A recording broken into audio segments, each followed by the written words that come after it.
هؤلاء تحبونهم ولا يحبونكم وتؤمنون بالكتاب كله وإذا لقوكم قالوا آمنا وإذا خلوا عضوا عليكم الأنامل من الغيظ قل موتوا بغيظكم إن الله عليم بذات الصدور إن تمسسكم حسنة تسؤهم وإن تصبكم سيئة يفرحوا بها وإن تصبروا وتتقوا لا يضركم كيدهم شيئا إن الله بما يعملون محيط وإذ غدوت من أهلك تبوئ المؤمنين مقاعد للقتال والله سميع عليم. دیکھو تم ایسے صاف دل لوگ ہو کہ ان لوگوں سے دوستی رکھتے ہو حالانکہ یہ تم سے دوستی نہیں رکھتے اور تم سب کتابوں پر ایمان رکھتے ہو اور یہ تمہاری کتاب کو نہیں مانتے اور جب تم سے ملتے ہیں تو کہتے ہیں ہم ایمان لے آئے ہیں اور جب تنہا ہوتے ہیں تو تم پر غصے کے سبب انگلیاں کاٹ کاٹ کھاتی ہیں. ان سے کہہ دو کہ اپنے غصے میں مر جاؤ. اللہ تمہارے دلوں کی باتوں سے خوب واقف ہے. اگر تمہیں آسودگی حاصل ہو تو ان کو بری لگتی ہے اور اگر تمہیں رنج پہنچے تو خوش ہوتی ہیں. اور اگر تم تکلیفوں کی برداشت اور نافرمانی سے کنارہ کشی کرتے رہو گے تو ان کا فریب تمہیں کچھ بھی نقصان نہ پہنچا سکے گا. یہ جو کچھ کرتے ہیں اللہ اس کا احاطہ کیے ہوئے ہے. اور اس وقت کو یاد کرو جب تم صبح کو اپنے گھر سے روانہ ہو کر ایمان والوں کو لڑائی کے لیے مورچوں پر موقع بموقع متعین کرنے لگے اور اللہ سب کچھ سنتا ہے جانتا ہے.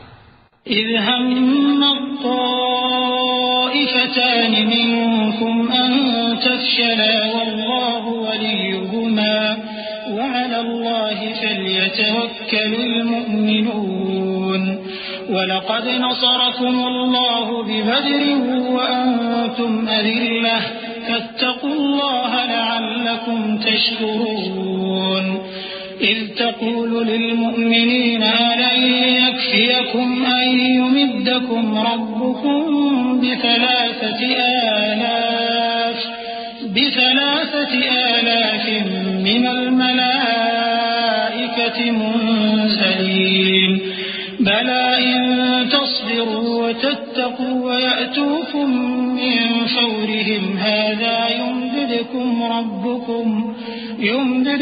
ربكم ب5,000 من الملائكة مسومين وما جعله الله إلا بشرى لكم ولتطمئن قلوبكم به وما النصر إلا من عند الله العزيز الحكيم. اس وقت تم میں سے 2 جماعتوں نے جی چھوڑ دینا چاہا مگر اللہ ان کا مددگار تھا اور مومنوں کو تو اللہ ہی پر بھروسہ کرنا چاہیے. اور اللہ نے جنگ بدر میں بھی تمہاری مدد کی تھی جبکہ اس وقت بھی تم بے سر و سامان تھے. بس اللہ کی نافرمانی سے بچو تاکہ شکر گزار بن جاؤ. جب تم مومنوں سے یہ کہہ کر ان کے دل بڑھا رہے تھے کہ کیا تم کو یہ کافی نہیں کہ تمہارا پروردگار 3,000 فرشتے نازل کر کے تمہیں مدد دے؟ ہاں کیوں نہیں. اگر تم دل کو مضبوط رکھو اور نافرمانی سے بچتے رہو اور کافر تم پر جوش کے ساتھ دفتن حملہ کر دیں تو تمہارا پروردگار 5,000 فرشتے جن پر نشان ہوں گے تمہاری مدد کو بھیجے گا. اور اس مدد کو تو اللہ نے تمہارے لیے ذریعہ بشارت بنایا یعنی اس لیے کہ تمہارے دلوں کو اس سے اطمینان حاصل ہو. ورنہ مدد تو اللہ ہی کی طرف سے ہوتی ہے جو غالب ہے حکمت والا ہے.